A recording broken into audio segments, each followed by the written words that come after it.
Hello, friends. I'm going to share my thoughts and insights from Psalm 77. This is a psalm from Asaph, not from David. I find when David writes, it has one thread of peace and contentment before the Lord, and when Asaph writes, it's more heart-challenged emotions that are being addressed. And as Rick and I are going through the struggle of the effects of his stroke and hopefully working towards recovery, but we have not seen any signs of healing. I'm having a tough time trying to find God in all this, but I will say reading Psalm 77 has helped a lot to know I'm not the only one who's challenged and questioning God. So I'm going to put my elbow down on the table and then I'm going to read Psalm 77 to you.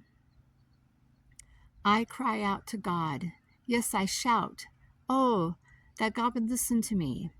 When I was deep in trouble, I searched for the Lord. All night long I prayed with my hands lifted toward heaven, but my soul was not comforted. I think of God and I moan, overwhelmed with longing for his help. You don't let me sleep. I'm too distressed even to pray. I think of the good old days long since ended, when my nights were filled with joyful songs.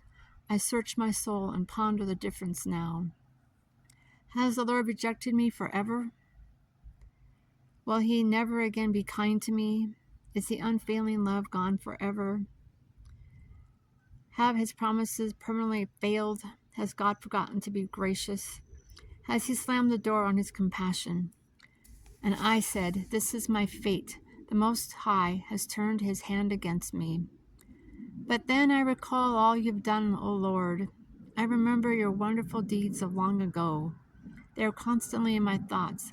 I cannot stop thinking about your mighty works. O God, your ways are holy. Is there any God as mighty as you? You are the God of great wonders.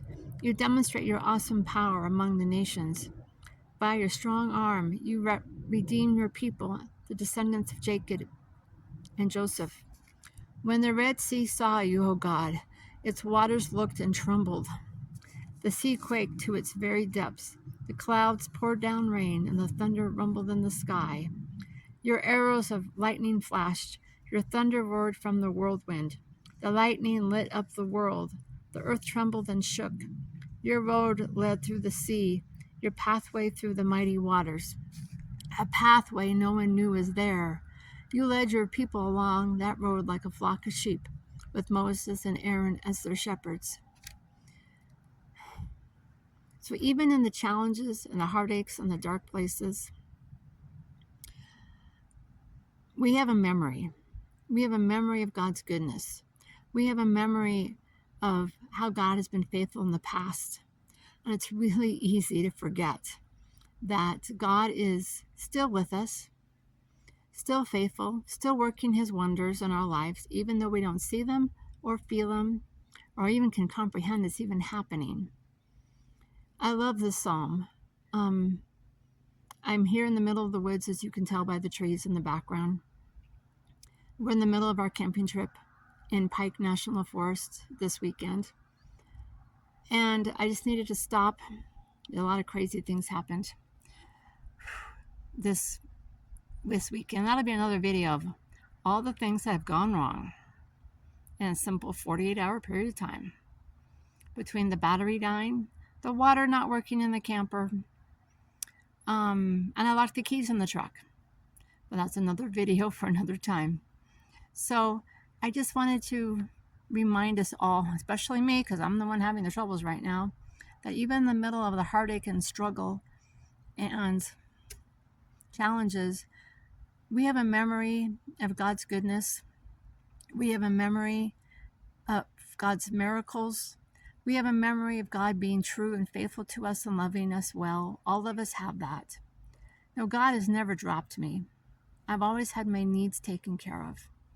So I just want to be reflective right now that God has been good to me. I have never been in want or need of anything. Life has been tight financially in the past. Yeah, That's true. But I've always made it. I want to review the first 4 verses of Psalm 77 because that's where my heart is right now. I'm just kind of in a heavy place. I cry out to God. Yes, I shout. Oh, that God would listen to me. When I was in deep trouble, I searched for the Lord. All night long I prayed with my hands lifted toward heaven, but my soul was not comforted. I think of God and I moan, overwhelmed with longing for his help. You don't let me sleep. I'm too distressed even to pray.